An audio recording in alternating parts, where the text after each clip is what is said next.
Hello, y'all. We are back at it. Today, I'll be talking about landing in different parts of the world. That is mainly Dubai and Thailand for me because that's the only places that I've skydived. Till now, I have 69 jumps, so I am not very qualified to talk about landing patterns. But this is just an opinion I have and what my experience has been like landing in different drop zones. I have done my skydive at Skydive Thailand, Drop Zone Thailand, and recently I've gone to Dubai to the desert. It's called Skydive Desert Drop Zone.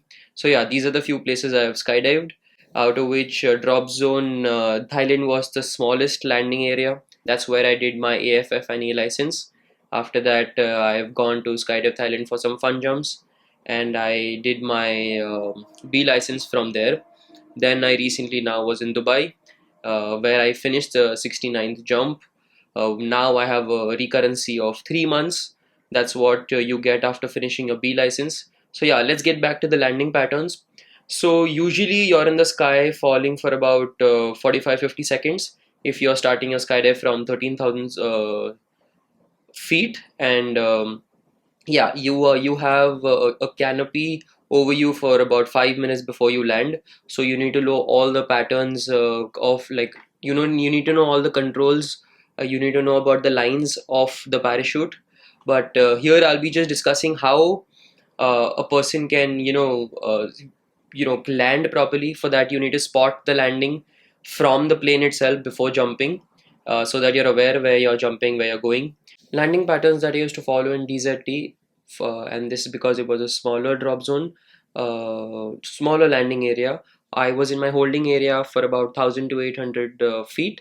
Then I would head along the way of the drop zone for about 400 feet or so. So we have 400 feet left. I do my second last turn at 400 feet and the final turn at 200 feet, and then keep coming straight down to the landing area. So there were water bodies around, so we had to be very careful there, or else we had to incur a lot of expenses of the parachute and you yourself going inside the water. Because I learned my skydive at Drop Zone Thailand, it was fairly easier for me to land in Skydive Thailand, which is a little further away from the other drop zone in Thailand.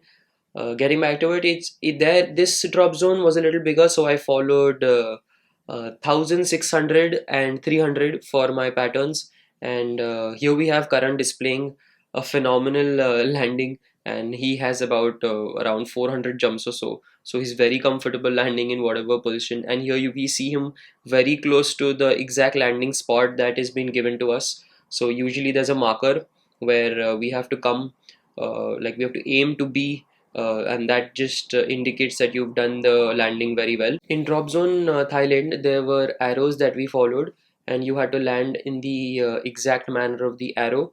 Like you have to adjust your 90-degree turns according to the arrow. I will just display how it is here. And after that, in Skydive Thailand also, we continued with the same. But in Skydive Dubai, it was very different. It was either south or north and no other direction. So we had to be aware and alter our canopy controls accordingly, because it's easier to land inside the wind rather than following the arrow. But because there were a lot of planes and a lot of people in the sky, did they follow that procedure? Best part about landing in Skydive Dubai was, even if you're not in the landing area, there's a very big desert where you can land very easily, and it's very comfortable. And there'll be carts to pick you up, so you were more relaxed in Skydive Dubai, with having in mind that you can land anywhere and there are no water bodies.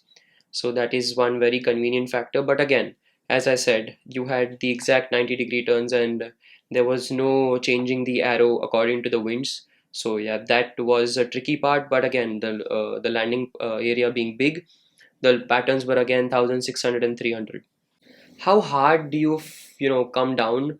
It really depends on the canopy size. The smaller the canopy size, the faster you're going to descend.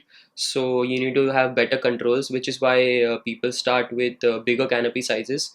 And there are student canopies and there are different free flying canopies, and it all depends on the canopy make and the canopy size. How fast are you going to come down? and your trainer usually will recommend you. That will be very easy for you to land with in the initial days, and slowly you got to downsize, and accordingly you will come to smaller canopy, which with which you can have a lot of fun under the canopy as well. Usually the student canopies get a little boring in the sky once you've done the skydive. So yeah, people go on reducing the size for that same reason. Do skydiving landings hurt? It really depends on how have you done your landing. If you don't follow the procedure of landing well, there can be accidents, there can be problems, and if at all you're not comfortable landing on your legs and flaring completely, that's what you need to do to land properly. Then you might get injured. Also, like there are like PLF, it's a skydiving term, proper landing fall. We call it proper landing fuck up. So yeah, if you don't do that, I mean, you have to put your legs up in the sky and flare completely, and then you can scrape on your butt. I mean, that's also an easier way to land. That's actually the proper way of falling, as it is in skydiving terms. How scary is it? This question again comes back to the same answer as what's your canopy size and how skillful are you under the canopy. So once you know your canopy controls well, and you know how, that sweet spot that where you have to do what, the landing can be very very comfortable. But if at all you miss time things, then it gets very scary, because then you are intimidated by the parachute, and when you are not in control, and that's where the major accidents actually happen. So the canopy controls are extremely important, and you shouldn't downsize very early if you're not comfortable with how you're doing with the canopy size that you're currently using. This was my short take on all the canopy controls and landing patterns in different drop zones, and what a blast I've had jumping in all the three drop zones. I really look forward to go to newer drop zones and experience newer places. Also meet a lot of amazing friends that I've made along the way. If you like this video, please do give it a thumbs up, share and subscribe. I will see you guys in the next one.